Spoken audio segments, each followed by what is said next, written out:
Bonjour et bienvenue dans ce nouveau tournoi des courses en chambre de confinement consacré aux héros et même aux super-héros. Oui, bah voilà, ça y est, vous l'avez vu.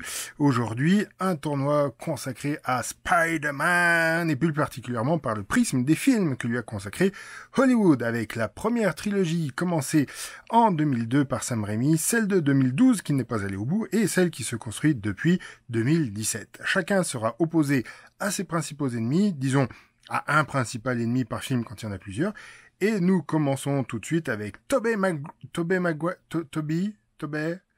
contre le Bouffon Vert.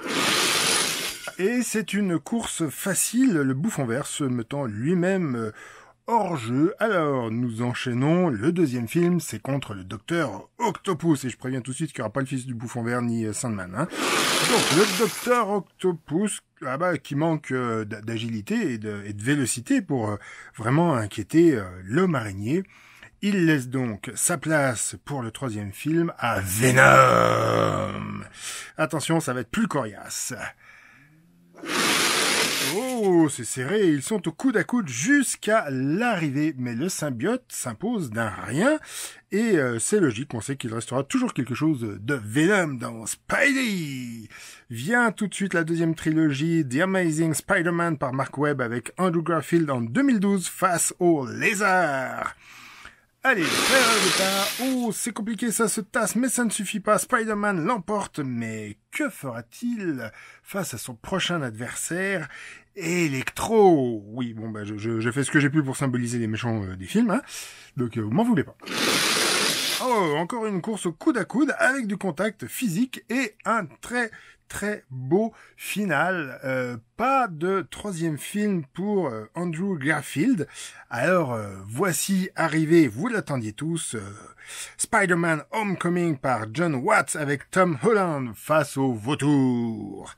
Le vautour va-t-il s'envoler face à l'araignée? Absolument pas, et on retrouve cette propension à se cogner, ce qui est bien compréhensible, hein, c'est notre héros qui devient bourrin. Dans son deuxième film, Tom Holland a droit à un nouveau costume pour affronter Mysterio, et je sais pas pourquoi je prononce ça comme si c'était le nom d'un catcheur de lucha libre. Mysterio qui se met tout seul au tapis. En même temps, il y avait rien de crédible dans votre histoire, les mecs, personne n'y a jamais cru.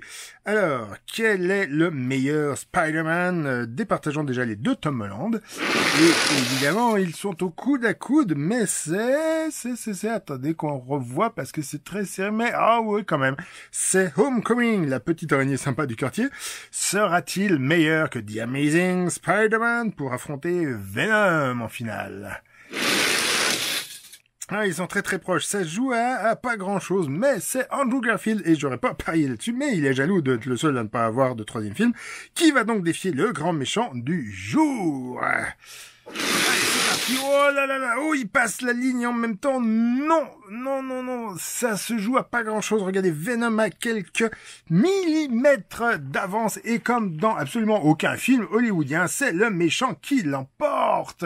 Pourtant, il était opposé à tous les ok. Attends, qu'est-ce que c'est cette musique?